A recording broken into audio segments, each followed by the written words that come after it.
all of it was through spiritual sight, not natural sight, and said, eat this scroll. And he took it in the spirit, not in the natural now. He took it in vision form and by faith put it into his mouth. Nothing was ever in the natural. And it materialized in his mouth like the taste of honey.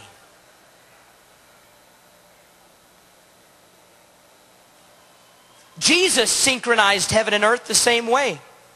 Jesus operated from the supernatural dimension, and by obeying what he was seeing in the spiritual realm, he brought that into the natural realm and manifested it. Can I tell you something? It is time for the church to stop being afraid of the supernatural. I want to tell you why. I want to tell you why. The devil has never created a thing. The devil has never created anything. He only takes what is already God's and he counterfeits it to try and fascinate a generation and woo them away from God, because he wants the worship. Now, let me ask you a question. How many people do you know that counterfeit a penny? Nobody counterfeits a penny, because a penny's not worth that much. They always counterfeit the bigger bills. Why is the enemy releasing a movement in the earth right now of a counterfeit supernatural? Because it's worth something. The enemy is fascinating a generation right now with spiritualism. We've crossed a turning point where it used to be that the supernatural was just in books, just in movies. But now our kids are even learning how to function in the supernatural, even as young children. You talk to most young people today, and they might not be able to tell you the source. They might not know what they believe in, but most of them will tell you they believe in the authentic supernatural. In fact, you go to most other third world countries, especially in the world, and it's published on their papers in the front page on a regular basis about what the witch doctors are doing. I've been in Africa before where they put on the front page of the papers about curses that the witch doctors were releasing that were causing people to die. And they released it in their papers as fact because it was part of their culture. But yet in America and in so much of the Western world, we have our church culture. Everybody outside the walls is dude and hey man. You walk into the church and it's hi brother, sister. We're very accustomed to the world culture. In fact, so much so that the world doesn't see much difference between the church and them.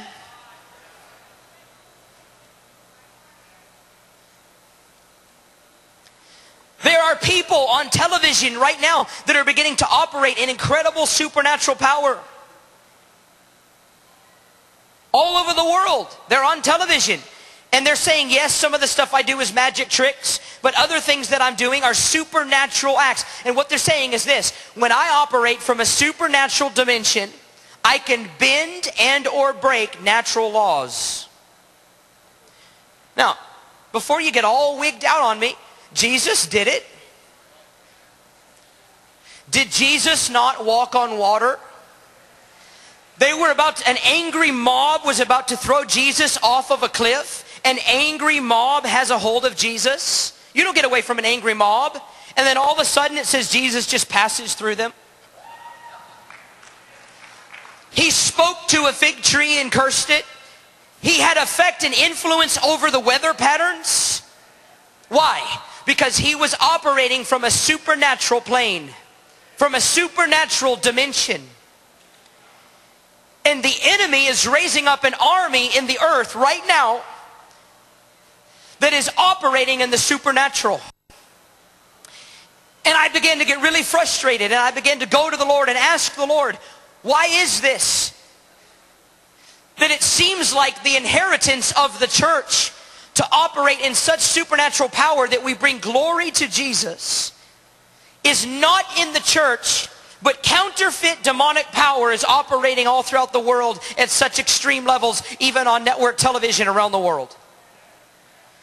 And I have a friend, Bobby Connor, and I was ministering in England with Bobby Connor and Stacy Campbell, and I doing a conference there, and I went to Bobby and I said, Bobby, what do you think of this guy doing this and this guy doing this? And if you know Bobby, he said, well, I asked the Lord. And he said, the Lord said this to me. He said, Bobby, I am allowing the New Agers and the Satanists and those in the New Age realm to put their power on display, and I'm going to allow them to reach heights of demonstration that the world has not seen since the days of Pharaoh. He said, I'm doing it because I want to drive my church to jealousy. He said, I'm doing it because I want my church to find a reason again to fall on their knees and seek my face for real substance and power. Because as great as some of the things we've done in our programs that we've had, things we've done in the earth, the church has done some great things, but compared to our mandate and what we're called to do in the earth, we haven't even scratched the surface. And could it be because we're not operating with real substance and power from heaven? And the Lord spoke to him and said, but fear not, Bobby.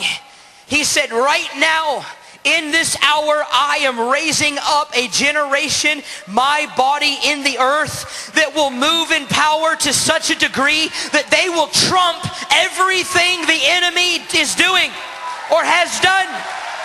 Just like Pharaoh's magicians threw their rods down and they turned into snakes, God's snake ate the rest.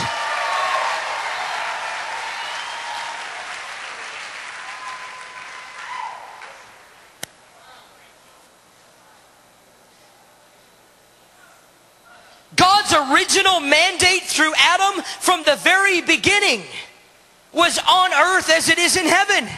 The very nature of a king is to share what he has. A good king is known for how much land they own. A good king is known for how prosperous his people are. A good king is known for how much power his people have. In the days of kingdoms, the greater kings were the ones that took better care of their people. And God put Adam on the earth as a prototype of a whole race of humanity that would carry the glory upon them so strongly that there would be a demonstration of the glory of God on the earth. Adam lived in a place where he lived as 100% in the spirit, 100% in the natural. In fact, one of my definitions of a 100% mature son or daughter of God is someone who operates in the spirit as much as they do in the natural. When you walk into a room, you don't have to tell yourself to smell. You don't have to tell yourself to see. You don't have to tell yourself to hear. In the same way, we're called to have our head in the heavens. People say, oh, you're so heavenly minded, you're no earthly good. Well, I think part of the problem is we're so not heavenly minded that we're no earthly good.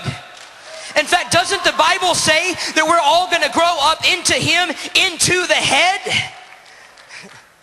How many of you are with me here tonight? Jesus stood before Nicodemus, the teacher of the day, and he was saying, trying to tell him how to be born again. And Nicodemus didn't understand it. As wise as he was, he said, Jesus, what do you mean? You mean I'm going to have to go back into my mother's womb and be born a second time? It doesn't make any sense. And Jesus basically says to him, Nicodemus, if I'm trying to share with you heavenly truths using an earthly analogy that you do understand, but you still don't understand what I'm saying, then how can I ever share with you heavenly truths that have no earthly analogy? What about things in the heavenly realm that we have no grid for here? What about Ezekiel having 4 living creatures visit him?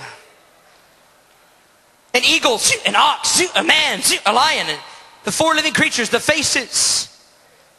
Jesus went on to say, he said, Nicodemus, no one can ascend to heaven or no one can be in heaven or go to heaven, but he who has first come from heaven, that is the Son of Man who is in heaven right now.